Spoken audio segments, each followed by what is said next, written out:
Yeah, so I want to give a little bit of a presentation on science for this philosophy class. And actually, it's related dearly and closely to pragmatism and the issues of that pragmatism brings up. The first aspect that Warburton talks about is authority versus inquiry. So, and this is actually, do you guys remember, did you read the How to Make Our Ideas Clear by Charles Sanders Peirce? You should have read that. There's another article called Fixation of Belief, and I don't think I shared that with you. But one of the first things that Peirce talks about is the difference between authority, coming to understand things through authority, and coming to understand things through inquiry. And how there's a fundamental difference in science that science brings, which is that you don't just take things as from an authority that they are the way they are. You actually need to understand things the way they are by actually observing them, from inquiring about them. That isn't to say that authority doesn't have its place. At some point, we all probably use authority a lot in our lives, maybe more than we can really use inquiry, because it would be very inconvenient to live your entire life constantly testing every concept of everything. At the same time, if we live 100% in the realm of authority, we will also end up in a ditch because you may end up believing things that are totally false just because somebody else said that's what it was, the way it was. So there is a balance. In reality, there's a balance that we, even in science, that we kind of strike between authority and inquiry. But nevertheless, the scientific method is not one of authority. If you are trying to accomplish something in the sciences, you are going to be using the way of inquiry, which basically is the scientific method. Now, there's many different views on what the scientific method is. Warburton pulls this out in the readings. And there's a simple view, which are that observations are made, then the observations are somehow objective, or they're objective as much as possible. And then a theory, you take these observations and you make a theory out of them to explain the data, which is some sort of generalization. The theory then explains the data, and it makes predictions about the future, what the data will do if this is done to it, or if this circumstance, we encounter this circumstance. So it gives these predictions about the data. And then if the predictions are not met, we need to take the theory and make some sort of adjustments. And since the universe is fairly regular, science is accurate. What do you guys think of this view of science? We're going to look at some criticisms here. So first of all, it's not possible to make observations without our assumptions and prejudices. That when we approach data, we come with our assumptions and with our prejudices. And one of the first people to talk about this was actually Charles Sanders Peirce, because Peirce basically said you have your goals, you have your purposes. There are purposes that we all bring to our data. We have certain objectives that we want to meet, certain things that we want to discover. No, that doesn't make it wrong. And it doesn't necessarily make things 100% subjective either. So we have to be careful with this, because oftentimes people, well, science is then subjective. Well, that's not true either. But we can't deny the fact that there's a complication, and the complication is our own selves, the assumptions and prejudices that we bring to the data. We see the same thing, but our visual experience is different based on the beliefs we bring to that experience. This is kind of a observation on how this is true. It's not just the difference in interpretation. And we talked about this before when we talked about the differences of perception.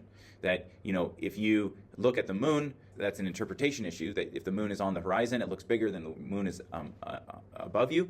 This is a kind of interpretation issue.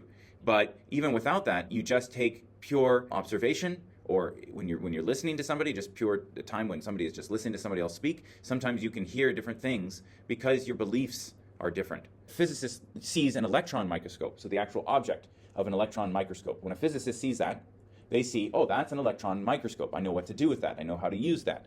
But for somebody who comes from the pre-scientific era, so maybe 1,000 years ago, it just looks like a bunch of metal wires, something very strange, right? What we see depends on mental sets.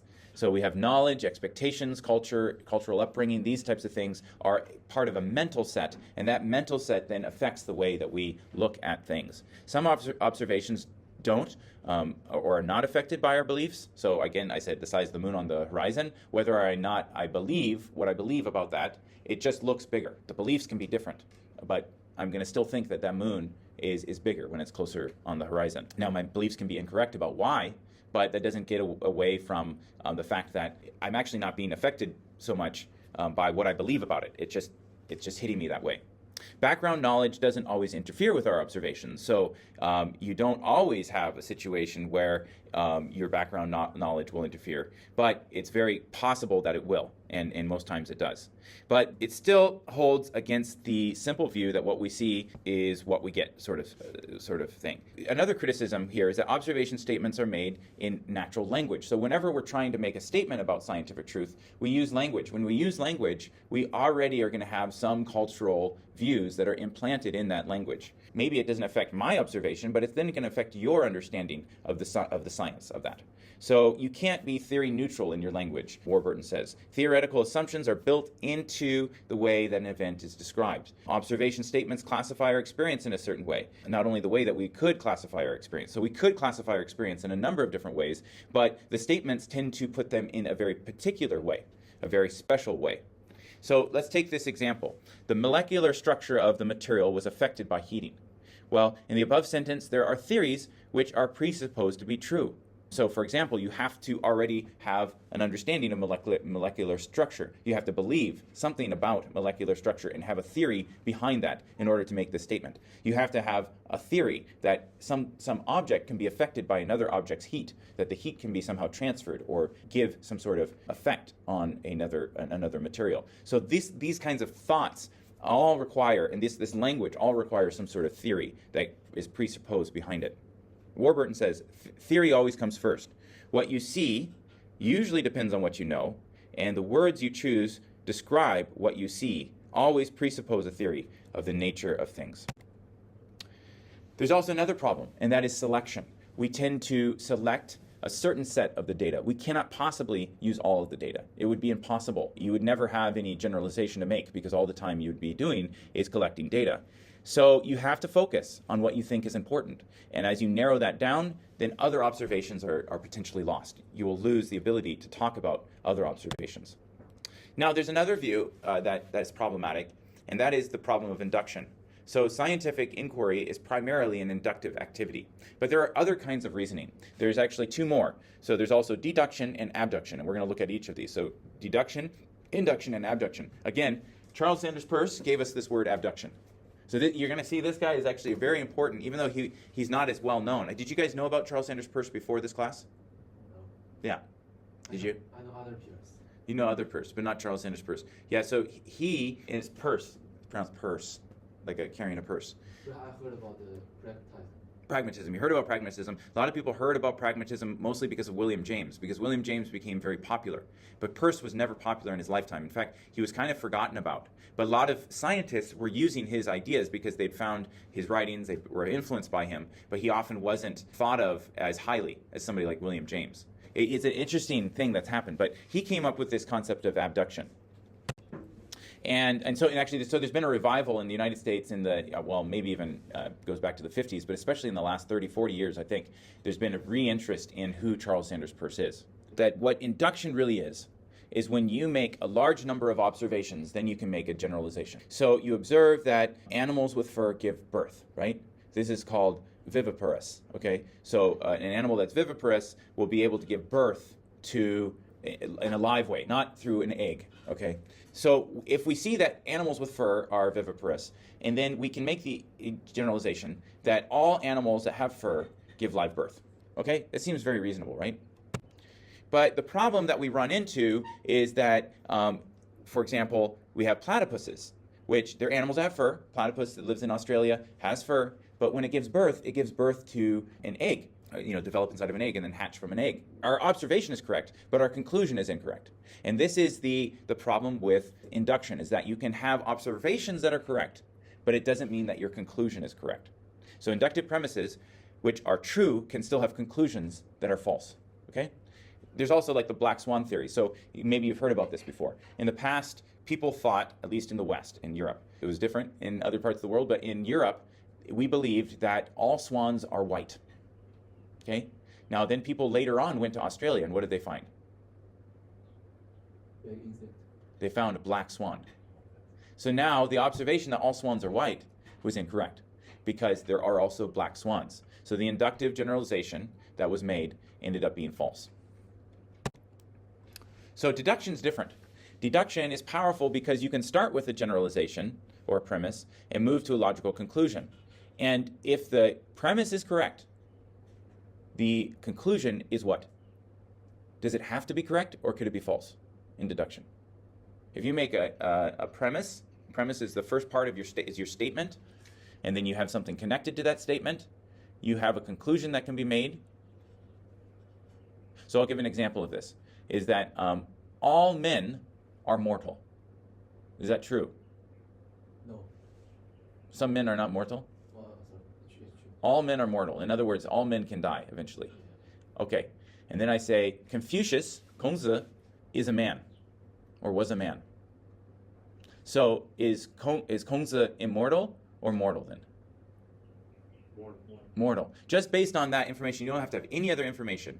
The only conclusion that you can make is that he is mortal. So that means that, and that's a true statement. Because I started off with a true premise, I will end with a true conclusion. If I start off with a false premise, I will end in a false conclusion. So it's a little bit like mathematics in that sense. Here's another one. All birds are animals. Swans are birds. Therefore, swans are what? How do we finish that sentence? All birds are animals. Yes. Swans are birds. Therefore, swans are what? Animals, right.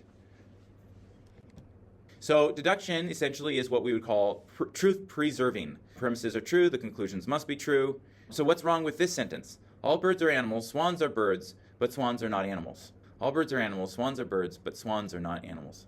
Right, there's no logical conclusion. You can't say that. You can't say all of a sudden, birds are animals, all birds are animals, swans are birds. So swans have to be, by the nature of that premise, swans have to be animals, okay? Because the second part is saying that they're birds. So in any case, so you can see that there is a problem with deduction as well, because deduction, you can have false premises. We can all come up with false premises. If we can have false premises, then it means we can have false conclusions. So there's two kinds of falseness that can come by looking at induction and deduction. In the process of induction, you can have correct premises but false conclusions. In deduction, you can have false premises without knowing it. You can have false premises, and that will lead you to false conclusions. However, the power of induction is that if you have this inductive statement and it ends up being true, you can keep testing as far as you can to find what is eventually disproves what you know. And this is going to be called later on falsification. So what we can find out from science maybe is not what is positively true, but what is negatively true. In other words, we can disprove things. We can show that this is false and that is false, but we might not be able to make a claim, but this is true. That's called falsification, so that you can actually take hypotheses and then test the hypothesis and say, okay, this is definitely wrong. But it's very hard to use science and say, well, this is definitely true. What we've basically done is eliminated doubt on other things, and we just have this left as our conclusion. And that seems like what science in general is doing in one view. So this is a non-simple view of science once you get into that. Another problem, of just using induction, is that we don't necessarily approach the data this way. In science, we have what's called hypothesis making. Induction is not creating a hypothesis. Induction is testing a hypothesis. Deduction is making a generalization that you're trying to apply to all things through a premise. But how do we come up with the hypothesis to begin with? Well, and this is what's actually very interesting, is that really what we're doing is we're guessing. And that's what a hypothesis is, right? It's guessing, using inferences. So somehow in our brains, and maybe this is part of the mystery of how our brains work, we can come up with an idea about something. And it could be totally wrong. It could be totally right. But we have no idea. It's a complete guess. And that's the point. That's the starting point of any kind of induction or even or deduction. You have to have that spark, the inspiration that says, maybe this is the way the world is. And then go out and test that. So we have to also include abduction in our concept here.